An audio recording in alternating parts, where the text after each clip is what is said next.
Okay na? So ituloy na natin ang ating discussion sa financial statements. And today, ang pag-uusapan natin ay patungkol sa comprehensive income statement. Ang banggit dito, income statement is a formal statement showing the financial performance or profit or loss of an entity for a period of time. Financial performance is also known as results of operation. So kung gusto mong makita ang resulta ng operasyon ng negosyo, ang kanyang kinita, profit or loss, o yun ang financial performance in a given period, ang titingnan mo na report, the financial statements ay itong income statement na nga. Subalit ngayon, hindi na yun yung tawag sa kanya, pinalawak na comprehensive income statement. Na mamaya, mas liliwanagin natin kung bakit. Sa ngayon, lagyan din muna natin ng definition, ano ba itong tinatawag na comprehensive income?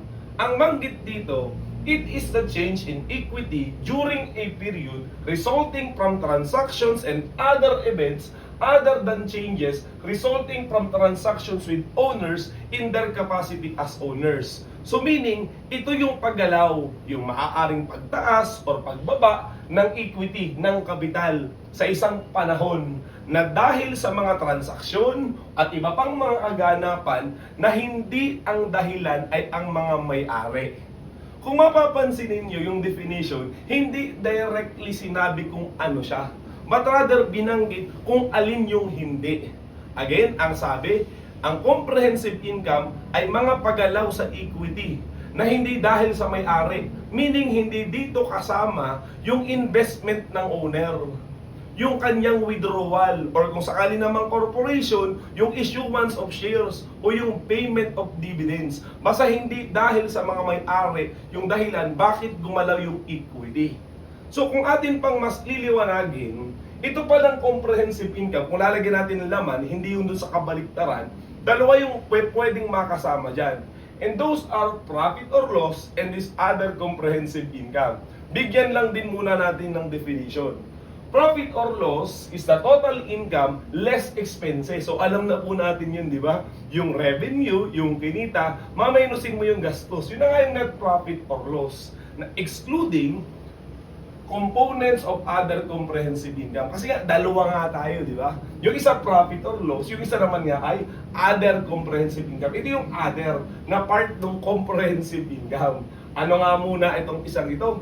It comprises of items of income and expense. So meaning pala, itong profit or loss and other comprehensive income are both income and expense. Okay? Ulitin ko. Other comprehensive income comprises items of income and expense including reclassification adjustments that are not recognized in profit or loss as required or permitted by PFRS. So again, pareha sila na income and expense. Ang pagkakaiba lang, itong other comprehensive income ay income and expense na hindi nakakasama sa profit or loss sapagkat yun yung sabi ng ating standard. So ano nga ito? Itong other comprehensive income. By the way, may video lecture na rin tayo doon. So kung gusto nyo makita yung lalim, doon nyo na lang po balikan. Nasa yung punto, siya yung isang income and expense na nangyari today in this period. So balit yung effect niya ay hindi ngayon, but rather matagal pa. Kaya therefore, kahit siya income and expense, hindi siya na-classify or na-considered as profit or loss. Kasi itong profit or loss na to, ito yung income and expense na nare-recognize in this current period. Okay? Again and again, okay? Basta po pag sinabi natin comprehensive income, sila yung revenue and expenses. Ang pagkakaiba lang ng dalawang component, profit or loss, yung income and expense na nangyari this period and will be recognized this period. Yung normal na alam na natin. While ito namang other comprehensive income are income and expense that happened in this period but will not be recognized or will not be parang recognized na nga in this period but rather matagal pa. Okay? Yun lang yung mababaw na paliwanag dito sa OCI na ito. Pero yung kanyang lalim nandun po sa ating discussion sapagkat medyo kakaiba nga itong terminology na to. Okay? Anyways, nalagyan na po natin ng definition kung ano itong comprehensive income. Ngayon ang atin namang tingnan, paano pa ginagawa itong comprehensive income statement na nga na to?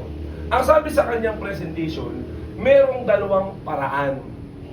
The first one is what we call two-statement approach, wherein una, gagawa ka ng income statement showing components of profit or loss. At yung pangalawa, idudugsong mo, kasi nga two-statement approach is statement of comprehensive income. It starts with profit or loss as shown in the income statement plus or minus the components of other comprehensive income. So meaning, dito sa statement of comprehensive income na to, na yung pangalawa mong gagawin, doon makikita yung other comprehensive income naman.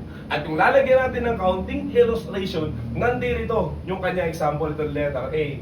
Two-statement approach. So yung first statement sa taas, mapapansin natin, let's say the name of the company is ABC Company. Income statement, yung pangalan ng statement, yung dating ginagawa ng mga siguro ilang panahon na yung nakalilipas.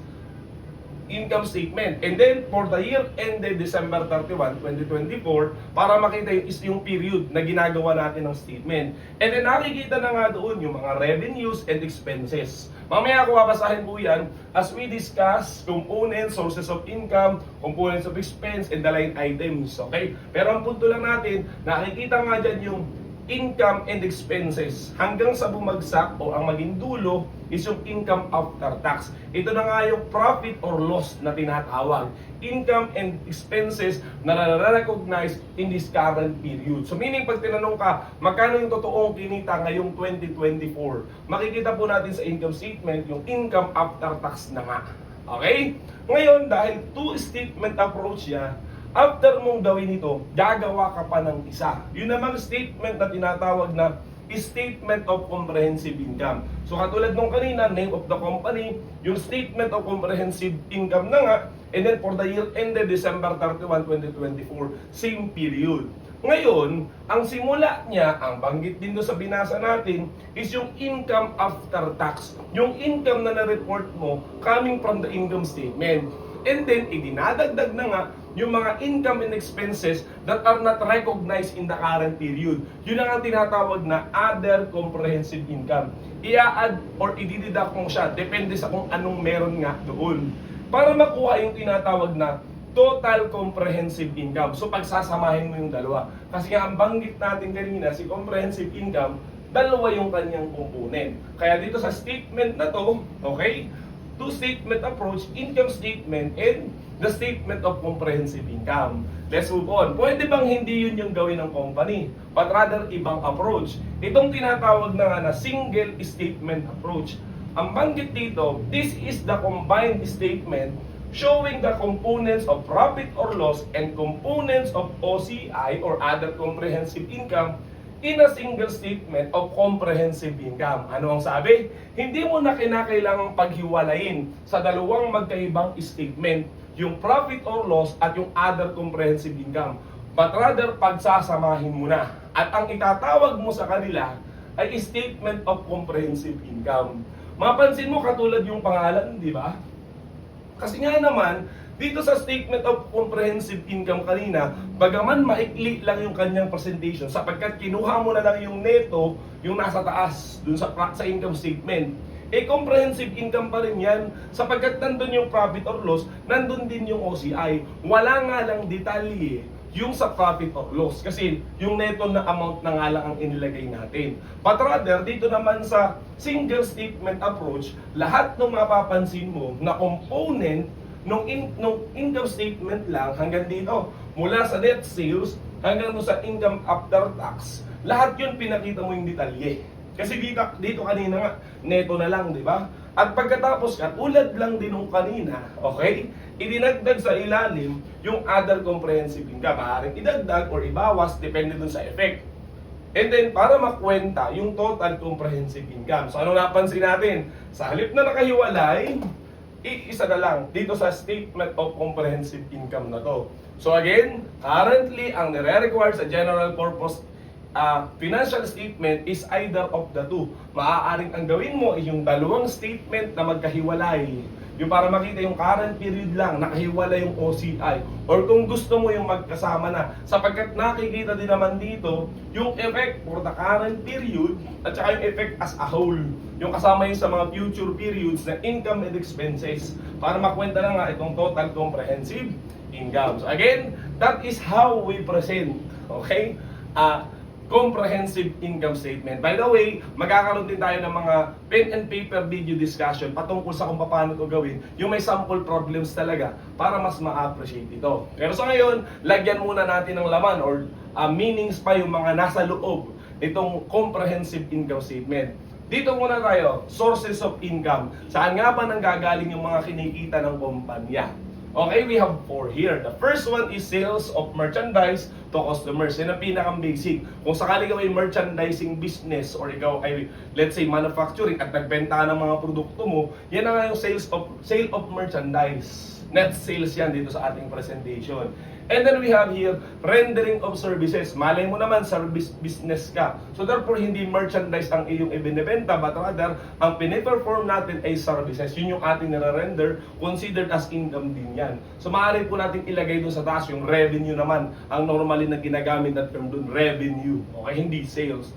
And then we have here, use of entities resources. When we say resources, hindi malamang asset yan. So yung ibang assets natin, pinakita rin natin. So halimbawa, meron kang ginawang paupahan, so you will have rent income. Yung extra cash mo, in-invest mo, therefore nagkaroon ka ng interest income or investment income o royalty income at iba-iba pang klase ng income na hindi naman patungkol dun sa selling of merchandise or rendering of your services, but rather it is through the use of your resources na nga. And then number 4 is disposal. Ang disposal, hindi mo kasi pinagamit but rather ibinenta mo. Okay? Disposal, pinakawalan mo of resources other than products. Pero ang binenta mo dito hindi naman produkto but rather yung ibang assets mo. At maaari doon na kumita ka rin. Kunwari yung investments mo, ibinenta mo, nagkaroon ka ng gain. O yung PPE mo, binili mo lang 100, nabenta mo ng 150, so therefore kumita ka. Considered siya as disposal of resources other than product. Kasi hindi mo naman panindig equipment mo, yung investment mo. Yun na nga yung mga gains. Itong 4 na to, sila yung maaaring makita dito sa presentation sa taas. Kaya nga napansin natin, we have here the net sales, malamang yan yung pagbebenta ng produkto, and we have here other income at the bottom. Itong other income na to, maaaring dun pumasok yung use of entities resources and yung disposal of resources other than the product. Okay, so yun po yung sources of revenue ng income madalas ng mga business entity. And then we have here component of expense, di ba? Yun ang income statement, dalawa naman talaga siya. We have the revenue, yung inflow of parang magaganda yung inflow of resources sa atin, while the outflow are considered as expenses. I mean yung mga gastos natin, okay? Hindi cash basta gastos natin. Okay, so we have here 5. The first one is cost of goods sold or cost of sales. Siyempre naman, yung produktong ating binenta, may puhunan yan. Yung product cost, considered as cost of goods sold. Nandito na yun, di ba? At then, pag pinag-minus yung dalawa, ang lumalabas ay yung gross income. Meaning, yung patong mo, yung tubo mo dun sa pagbebenta ng produkto.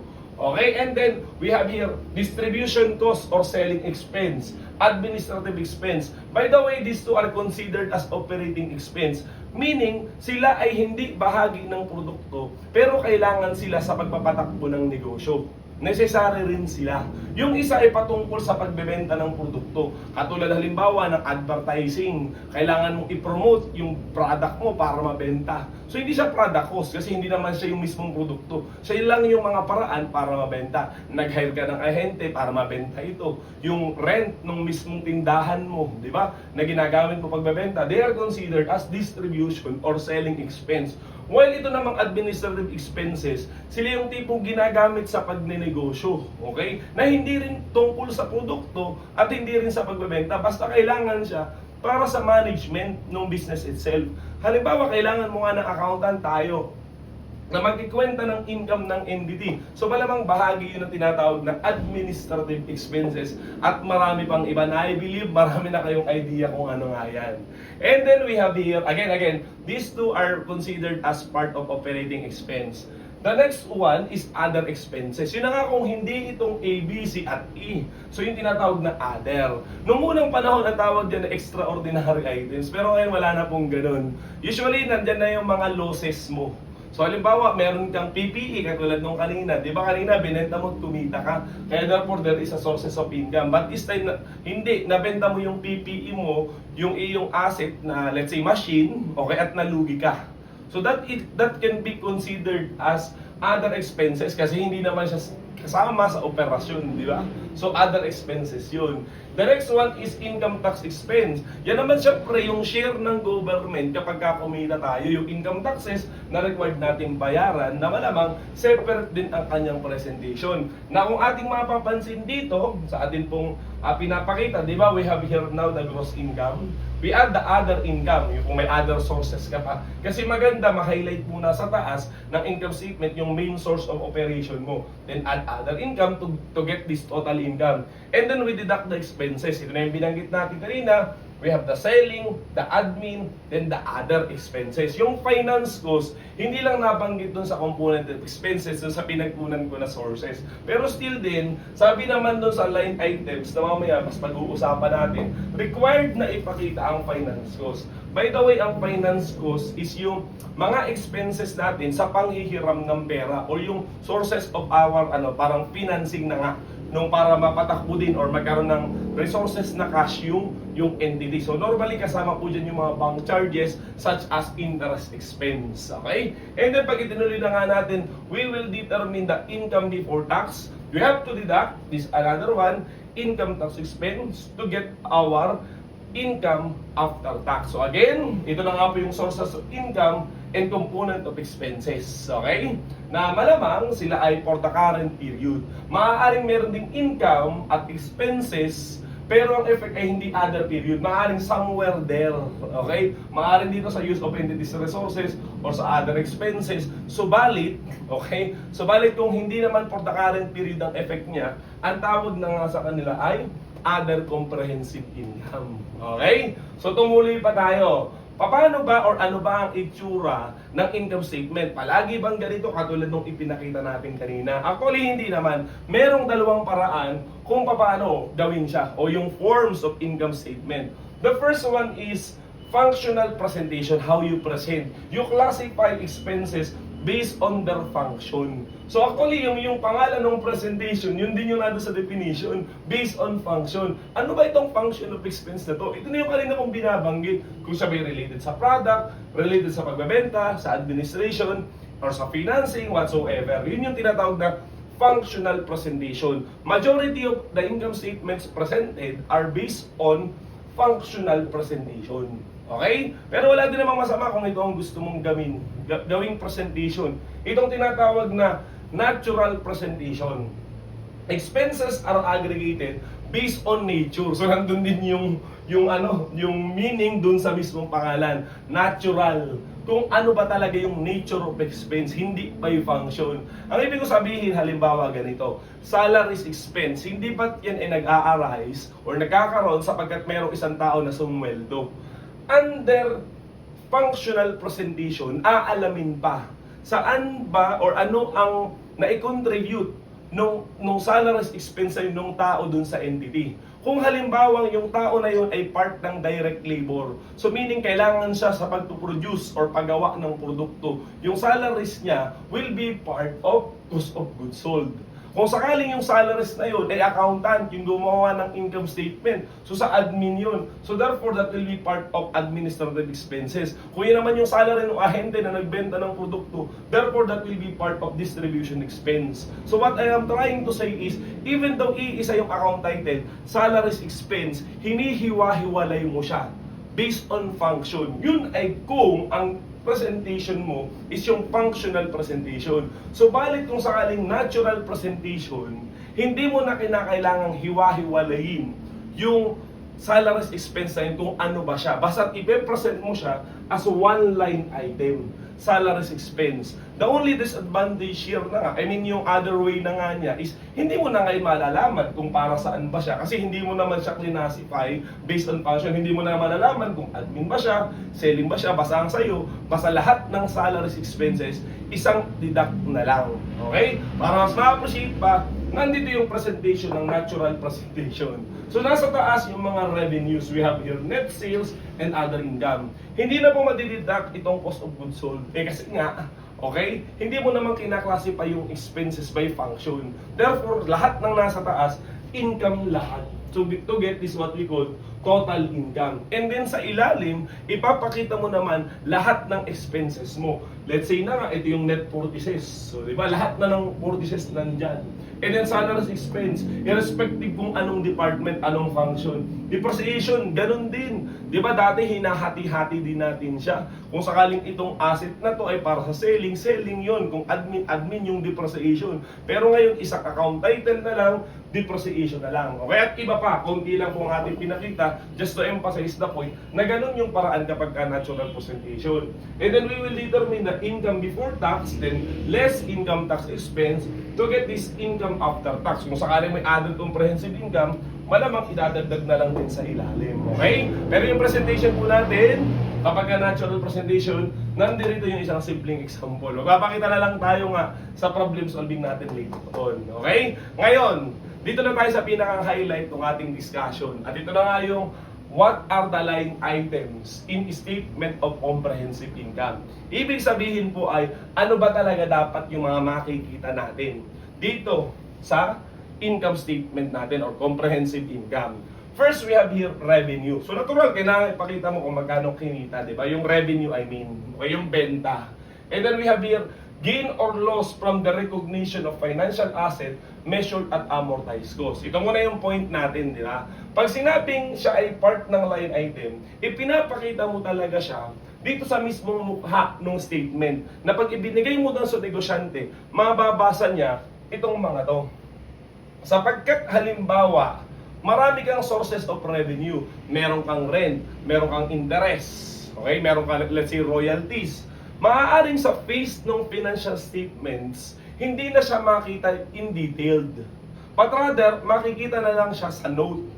Sapagkat ang ipinapakita na lang dito is maaaring yung total revenue na lang o yung total other income na lang. Titingnan na lang ng may-ari dun sa notes kung alin yung detalye. Ang binabanggit dito na line items in statement of comprehensive income, sila yung mga dapat makita mismo talaga sa mukha ng financial statements. Okay? At yun na nga, kasali yung gain or loss from the recognition of financial asset measured at amortized cost. So, simplihan lang muna natin. Di ba minsan meron kang investment in bonds? Yun na nga yung financial asset measured at amortized cost. Normally, iniintay mo siyang mag-mature. Ang paraan ng pagkita mo ay interest. Pero paano kung sa halip na maintay mo siyang mag-mature, ibinenta mo, de-recognize mo. At dahil doon, maaaring magkaroon ng gain or loss. Yung daw result na yun, kinakailangang ipakita mo separately sa face ng financial ng income statement. Okay? Yun lang po ating medyo hahabaan ng concept. Yung iba, dadaanan na lang natin. Basta ang punto, dapat makikita sila. Explain ko lang kung anong ibig sabihin ng line. Okay? So, pero hindi na po natin sobrang babalikan na dapat makita siya. Ngayon na lang ulit. Okay, number 3, we have finance cost. Yun ang mga expenses for the sources of financing natin such as bank charges and interest. Share of income or loss of associate and joint venture accounted for using equity method. So, di ba kapag associates and joint venture, ang accounting po dyan, equity method. Let's say, kunwari, kumita si associates mo, kahit walang declaration of dividends, kinukuha mo yung percentage share mo dun sa profit niya. Yun yung equity method. So, meaning pala itong investment income from this scenario, okay, kinakailangan makita separately dun sa income statement. Then, income tax expense.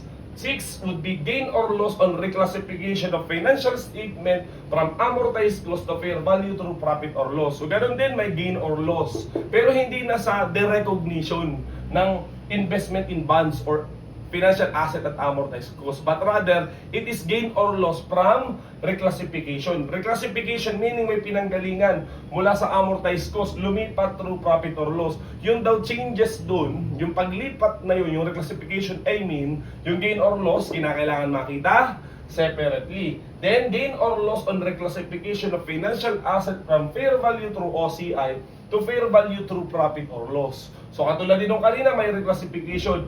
This time nanggaling naman siya dun sa FBOCI. Malamang ito yung debt securities na OCI. Kasi di ba kapag ka FBOCI na equity securities, hindi siya pwedeng ma-reclassify. Ito po ay FBOCI na debt securities.